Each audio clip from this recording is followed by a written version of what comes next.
Samantala, pagsisimula ng Ramadan ngayong taon para sa ating mga kapwa ko Muslim, ating tatalakayin kasama si retired Colonel Ebra Moksir, ang Pangulo ho ng Imam Council of the Philippines. Imam Ebra, magandang tanghali. Assalamualaikum warahmatullahi wabarakatuh. Imam. Waalaikumsalam warahmatullahi wabarakatuh. Magandang tanghali, sir. Ano ho ang mga pangunahing aktibidad na inahanda ho ng NCMF para ho sa pagsisimula ng Ramadan ngayong taon? Alam mo, unang-una ay nagkakaroon po ng ating Istikmal Ramadan. Ito ay pag-welcome po ng ating buwan ng Ramadan. After that ay kahapon po ay nagkaroon ang moon sighting. Ang ibig sabihin, yun po ay titingnan po kung yung new moon, kung makita po, ay bago magumpisa po ng ating Ramadan. So, ang ating Darul Ifta ay nagkaroon ng moon sighting, even National Commission of Muslim Filipino, ay dito sa Pilipinas ay hindi po nakita ang buwan ng Ramadan. So para sa kalaman po ng ating mga kababayan, paano po ba tinutukoy, again, itong eksaktong simula ng Ramadan at gaano po ito kahalaga sa ating mga kababayang Muslim? Alam mo sir, ito ay mahalaga po dahil ito ay hadith ng Rasulullah SAW. Sabi niya ay mahigit ko mo lang, mag-umpisa po kayo ng day of Ramadan, one day of Ramadan, sa kapag makita ninyo o kaya tingnan niyo ang buwan. Kapag makita niyo ang buwan, ay mag-umpisa po ang ating buwan ng Ramadan. Kapag hindi po makita, ay dapat ay yung ating Saaban, yung ating buwan ng Saaban, ay gagawin yung 30. So yun po, kung alimbaw makita po, yun ay mag-uumpisa. Yan ang sinyalis po na mag-uumpisa ang buwan ng Ramadan. Okay. Sir, ano naman po ang papel ng NCMF sa pag-aalaga sa mga kabataang Muslim sa panahon po ng Ramadan? Alam mo ma'am, ay Marsno, ito ay mahalaga po ang ating National Commission of Muslim Filipino sa paghalaga po sa ating mga kababayan. No? At una po ay dapat mag-supervise sila, dapat ay sila po ay magpaalala sa ating mga kababayan, mga Muslim, ano ang gagawin nila. Una po ay dapat ay ihanda po ang sarili na una ay sa mga tinatawag na prayer, no? Yung prayer po na yun ay medyo mahaba po kasi 29 to 30 days po yan. At pangalawa ay yung tinatawag na pag-iftar po. So yun po ang talagang maging kwan natin na isupervise po yung ating mga kababayan po na mga Muslim. Imam, paano sinusuportahan ng komisyon yung pagbibigay ho natin ng zakat at saka ibang pagkakawang gawa ngayong panahon ng Ramadan? Alam mo, maganda yan, magandang katanungan yan, sir. No? Ito po ay mayroon pong isang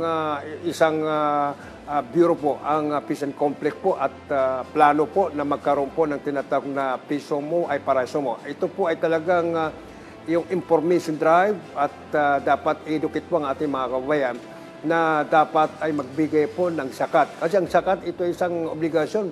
Ito po ay pangatlo po ng pillar ng Islam o haligi ng Islam. So mahalaga po yun na dapat ay magkaroon po ng kayamanan o magkaroon po ng business ng ating mga kababayan, ng mga Muslim, upang makapagbigay po sila ng zakat na 2.5% sa kanilang mga ari-arian.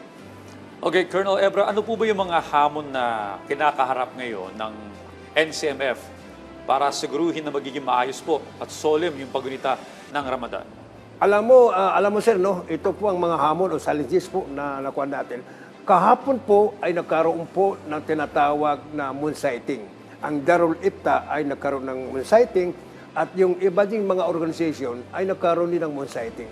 But mayroon po sinusunod, halimbawa ang ating Darul Ifta ay kapag ang kanilang declaration, kapag hindi po makita dito sa Pilipinas ang buwan, ay hindi po dapat mag-umpisa ang yung unang day of Ramadan.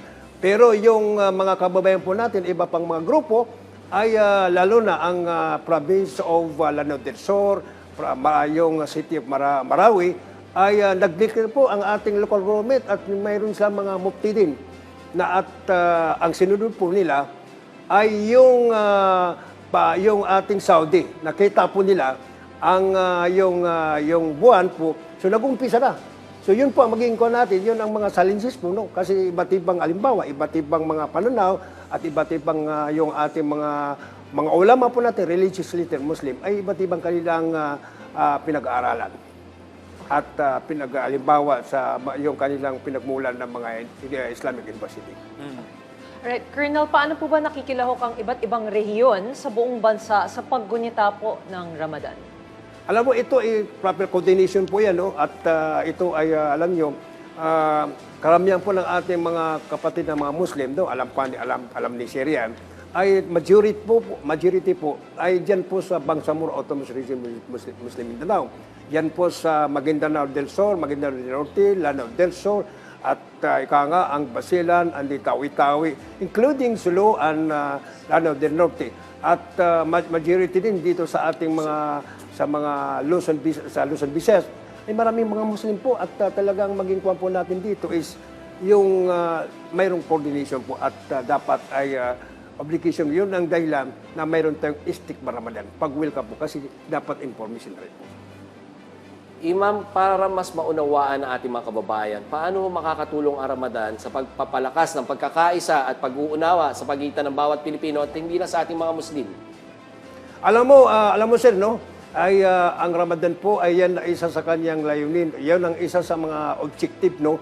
Na kapag lumakas, kapag tayo ay nag-ayuno, ay magkakaisa.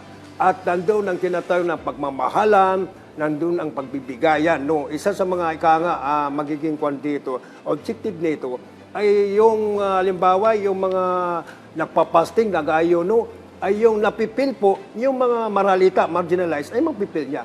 At kung halimbawa, sabi, gutom pala ang mga kababayan po. So, doon ang magiging kwan natin na yung malasakit at pagtulungan po ay nandoon.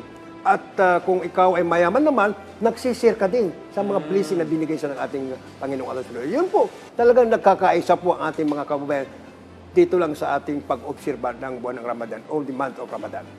Okay, Colonel Ebra, bilang panghuli po, ang inyong pong mensahe at paalala na nais ninyong ibahagi sa mga kababayan nating Muslim na nagdiriwang ngayon ng Ramadan. Ito po ang aking masasabi sa ating mga kababayan, dapat magkaisa po tayo. Dapat ay kung alimbawa may mga intriga at may mga issue na hindi pagkakaunawan, dapat ay ito panahon lang po, no? Itong Ramadan 1447 o Ramadan 2026 ay magkaisa na.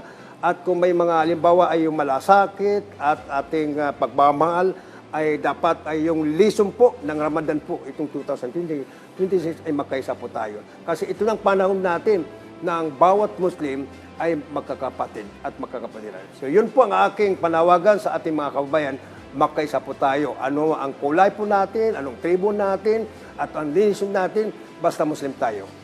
Alhamdulillah. Mabuhay po tayo lahat.